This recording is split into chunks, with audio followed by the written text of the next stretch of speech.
Análise técnica que conta com a participação, como sempre, de Luís Correia Tavares. Luís, muito boa tarde. Boa tarde. Hoje olhamos para ouro e prata, são ativos que habitualmente são ativos considerados de refúgio pelos investidores, mas nesta altura o que é que há a dizer sobre este tipo de investimentos? Bem, aquilo que se poderá dizer sobre o ouro é que o mesmo, após iniciar as descidas em setembro do ano passado, portanto, após ter atingido máximos, tem desenvolvido um percurso aqui, portanto, baixista, e agora mesmo aquilo que se pode dizer é que o mesmo não está, pode-se dizer, definido, não se encontra definido. Encontra-se, após perder esta diretriz altista de muito longo prazo, que para nada põe em causa a tendência que nós temos vindo ao longo dos anos visto no ouro, o mesmo agora diz-nos tecnicamente que só interessa acima do nível dos 1.650 pontos ou então abaixo do nível 1.530. Bem, não quer isto dizer que interesse comprar abaixo, quer isto dizer que se perdidos os níveis 1.530 teremos uma forte projeção de queda à procura do nível 1260 aproximadamente. E a superação do nível 1650, esta sim não nos leva tão longe, porque sem a superação do nível 1688 não lhe vemos maiores valorizações.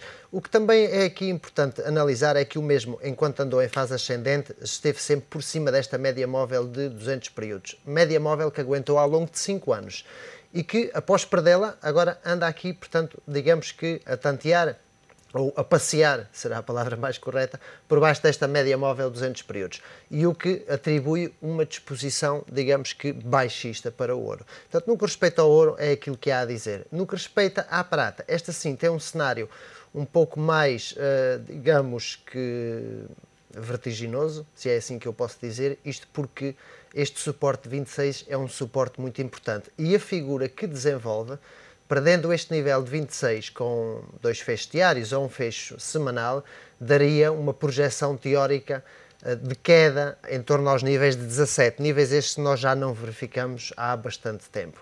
De maneira que é um metal que está assim bem mais em perigo tecnicamente com este nível perdido. E que só a superação do nível 32.5, que corresponde também à superação da média móvel de 200 períodos, é que poderíamos ver valorizações, portanto, para esta matéria, tanto esta como o ouro. Luís, olhamos agora sim para as matérias-primas, más notícias para quem tem que abastecer o carro, boas notícias para quem está investido. É verdade.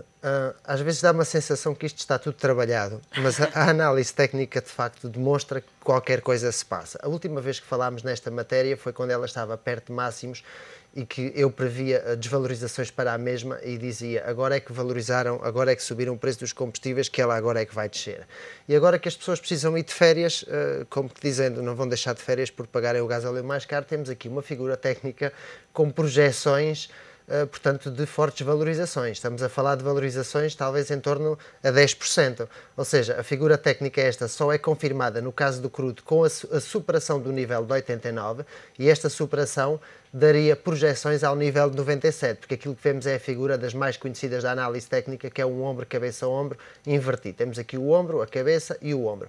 Onde é que está o stop ou o suporte para uma posição destas, para um investidor que diga ou que se queira atrever a uma figura destas? Estará sempre no último ombro, que no caso do crudo é o nível 83.6.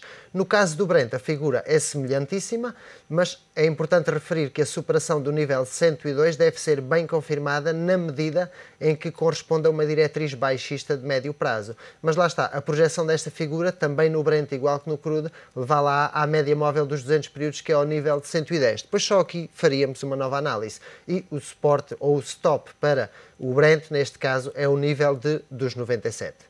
Luís, e porque temos falado bastante disto nas últimas semanas, seja nós aqui na análise técnica, seja com os outros comentadores, esta questão das bundes alemãs numa altura em que poderá haver aqui algumas soluções para a crise, importa olhar para um ativo que foi muito o ativo de eleição dos investidores para protegerem as suas poupanças. Pode estar, de facto, a chegar a um ponto em que está prestes a começar a perder valor? Dá aqui alguma saturação e como já é a terceira semana que falamos neste ativo, eu tenho-me colocado a pensar e cimento várias teses sobre aquilo que se poderá estar aqui a passar.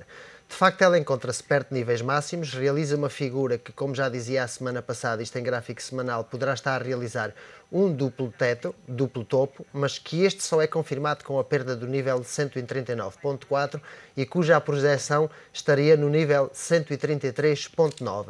Aquilo que se verifica também é um forte decrescente volume, mesmo no dia das compras, onde já chega a ser metade dos negociados anteriormente e abaixo da média, e há divergências em alguns osciladores. E depois há aqui alguma teoria, talvez um pouco, não sei se é racional ou se racional, é que os investidores nos ativos, neste caso, seja ela bundes, seja elas ações, isto funciona um bocado fiscalmente como os ativos ou como o investimento no mercado imobiliário, onde de 4 em 4 anos devem prestar contas ao Estado perante isto. E eu coloco-me aqui precisamente perante isso. Quer isto dizer, ao fim de um ano, um investidor que tem mais-valias ou presta contas ao Estado, ou então volta a colocar-se no mercado para sair no princípio do ano seguinte, e assim rolou essa posição. E isto leva-me a pensar porque é que muitas vezes compram ativos, e neste caso as obrigações alemãs com taxa de juro de rentabilidade negativa. Poderá haver aqui uma acumulação que lhes interesse pelo simples facto de não terem que prestar conta já este ano. E estas que se venderam em junho, pois corresponde precisamente 6 meses, fecha no ano que vem e já rolariam essas posições. Perder 0,03% frente a ter que apresentar ou ter que pagar 21% de impostos de mais-valias que poderão ter acumulado, poderá fazer algum sentido. Mas isto é uma ideia que eu estou a cimentar e não quer dizer que corresponda à realidade. Luís, e finalmente olhamos também já para alguns sinais positivos em alguns setores específicos dos mercados europeus. É verdade, temos aqui alguns setores que nos estão a dar aqui alguns sinais, nomeadamente a banca, por incrível que pareça, tem uma vela envolvente realizada há 1 mês e meio e que a mesma não está anulada, só a perda do nível 118 nos daria implicações ou continuidade das descidas, no caso da banca. No caso da média, portanto, que é o setor, ou neste caso, àquele a qual corresponde este canal, precisamente, portanto, está-nos a dar sinais de que está a superar uma diretriz baixista de muito longo prazo e que se encontra por cima da média móvel dos 200 períodos. Está-nos a dar aqui um sinal bastante positivo. E o setor dos automóveis e peças, que tem um percurso, digamos que baixista no médio prazo, mas após se apoiar nesta média móvel dos 200 períodos, a mesma adquiriu pendência altista e a superação do nível 300 diz-nos que sairá desta fase descendente para procurar valorizações. Tecnicamente é o que nos diz estes setores. Luís, muito obrigado. Ao comentário de Luís Correia Tavares, da análise técnica no fecho de contas, sempre às segundas-feiras.